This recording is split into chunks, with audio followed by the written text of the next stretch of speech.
Hola, buenas tardes. Mi nombre es Florencia Mantiel Ríos, soy alumna de la clase de Derecho Internacional Privado del Grupo X y hoy voy a hablarles sobre el tema de la filiación, una materia jurídica que, aunque tradicional, ha experimentado profundos cambios en las últimas décadas, tanto por avances médicos como por reformas legislativas.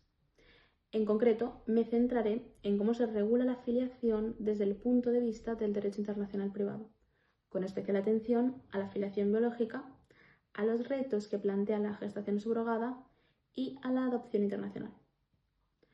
Bueno, voy a empezar con la filiación. La filiación es un concepto que tiene dos dimensiones fundamentales. Por un lado, una dimensión privada, porque todas las personas tienen un derecho fundamental vinculado a su filiación. Y por otro lado, una dimensión pública, ya que afecta a derechos relacionados con la nacionalidad o con cuestiones de extranjería. Dentro del estudio de la filiación distinguimos dos grandes tipos, la filiación biológica y la filiación adoptiva. Vamos a comenzar con la filiación biológica. Aquí lo primero que debemos abordar es el tema de la competencia judicial internacional, a raíz de la reforma de la Ley Orgánica del Poder Judicial de 2015. Ningún reglamento de la Unión Europea ni convenios internacionales resultan aplicables en materia de filiación. Por tanto, la competencia para conocer sobre estos procesos recae en exclusiva en los tribunales españoles, de acuerdo con la Ley Orgánica del Poder Judicial. En concreto, se aplican dos foros. El del domicilio del demandado, que suele ser el hijo que reclama la filiación, de acuerdo con el artículo 22.ter de esta ley, y el foro especial, que de acuerdo con el artículo 22.4.d considera competente al juez español si el menor reside habitualmente en España o si el demandante es español o lleva más de 6 meses en el país. Además, en este tipo de procedimientos no se permite la sumisión, es decir, no cabe pactar un tribunal distinto. La segunda cuestión es la ley aplicable. En este ámbito, no existe ningún reglamento europeo ni convenio internacional aplicable directamente, aunque subsidiariamente podemos acudir al artículo 9.4 del Código Civil. Pero en todo caso, la ley aplicable al contenido de la filiación por naturaleza o por adopción y el ejercicio de la responsabilidad parental se determinará con arreglo al Convenio de La Haya de 1996, relativo a la competencia, la ley aplicable, el reconocimiento, la ejecución y la cooperación en materia de responsabilidad parental y de medidas de protección de los niños. Desde ese punto se establecen tres posibles conexiones. Primero, la ley del lugar de residencia habitual del hijo en el momento del establecimiento de la filiación. Este momento se entiende como la interposición de la demanda, no el nacimiento ni el dictamen de la sentencia. Segundo, si el hijo no tiene residencia o la ley de residencia no permite la filiación. En estos casos se aplica la ley nacional del hijo. Y tercero, si tampoco esta ley lo permite o el hijo carece de nacionalidad y residencia, se aplicará la ley sustantiva española. Esta ley es la que determina, entre otras cosas, si son procedentes o no las pruebas biológicas y además el carácter matrimonial o extramatrimonial de la filiación. Esta no tiene efectos sustantivos en el ordenamiento jurídico español. Pasemos ahora a un tema especialmente conflictivo, como lo es la gestación subrogada. El ordenamiento jurídico español prohíbe expresamente este tipo de contratos, considerándolos nulos de pleno derecho. Lo dice así la Ley de Reproducción Asistida y lo ha confirmado el Tribunal Constitucional mismamente en febrero de 2024. En España, la maternidad queda determinada por el parto, es decir, que no puede ser determinada mediante ningún tipo de contrato. Sin embargo, hay españoles que han acudido a otros países donde esta práctica pues sí que está permitida, como por ejemplo México o Estados Unidos.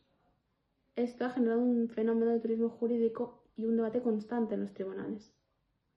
En 2010, la Dirección General de Registros permitió inscribir al menor nacido por gestación subrogada si había una resolución judicial extranjera que reconociera la filiación. Esto fue confirmado por varias sentencias, aunque también negado por el Tribunal Supremo en 2014 y en 2022, por considerar que va en contra del orden público español. Sin embargo, el Tribunal Europeo de Derechos Humanos ha dicho lo contrario en 2 sentencias, en 2014 y en 2015. Vamos a explicar ahora un poquito sobre la filiación adoptiva, que es otro de los pilares fundamentales. España cuenta con una ley específica, la Ley 54/2007, sobre adopción internacional, algo que resulta excepcional en nuestro derecho. Y esta ley en 2023 se completó con el Real Decreto 573/2023. La existencia de esta norma se debe a que España fue durante muchos años el segundo país del mundo en número de adopciones internacionales, después de Estados Unidos. La competencia judicial para estas acciones se determina en los artículos 14 y 15 de la ley. Los tribunales españoles son competentes si el adoptante o adoptado son españoles o residen en España. Y también puede declarar nula una adopción simple o convertirla en plena. Excepcionalmente, los cónsules españoles también pueden constituir una adopción según el artículo 17. Cada comunidad autónoma en España tiene su propia entidad pública encargada de controlar el proceso y de expedir el certificado de idoneidad. En cuanto a la ley aplicable, el artículo 18 indica que se aplicará la ley española si el adoptado tiene o va a tener residencia habitual en España como resultado de la adopción. El Convenio de La Haya de 1993 es fundamental en esta materia. Establece un sistema de colaboración entre el Estado origen del menor y el Estado de recepción para asegurar una adopción transparente y ágil.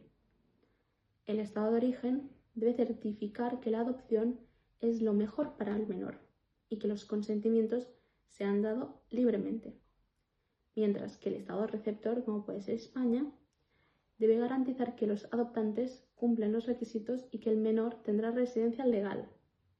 Por último, el artículo 26 de esta ley establece los requisitos que debe cumplir una adopción hecha en el extranjero para que pueda ser válida en España. Entre ellos, que la autoridad extranjera sea competente, que no se vulnere el orden público español y, por ejemplo, que el contenido de la adopción sea equivalente al del sistema español, entre algunos otros. Y bueno, como conclusión, podemos ver que la filiación es una materia de gran complejidad jurídica, pero también de una profunda trascendencia humana. La diversidad de situaciones, ya sean biológicas, adoptivas, subrogadas, y la intervención de múltiples ordenamientos jurídicos, pues pueden llegar a crear conflictos constantes en el derecho interno y en el derecho internacional. Por eso, conocer el marco normativo aplicable nos permite proteger los derechos del menor de una manera mucho más eficiente para poder garantizar la seguridad jurídica y para poder adaptarnos a una realidad familiar cada vez más diversa y globalizada. Y bueno, con esto concluyo mi presentación. Muchas gracias por escucharme.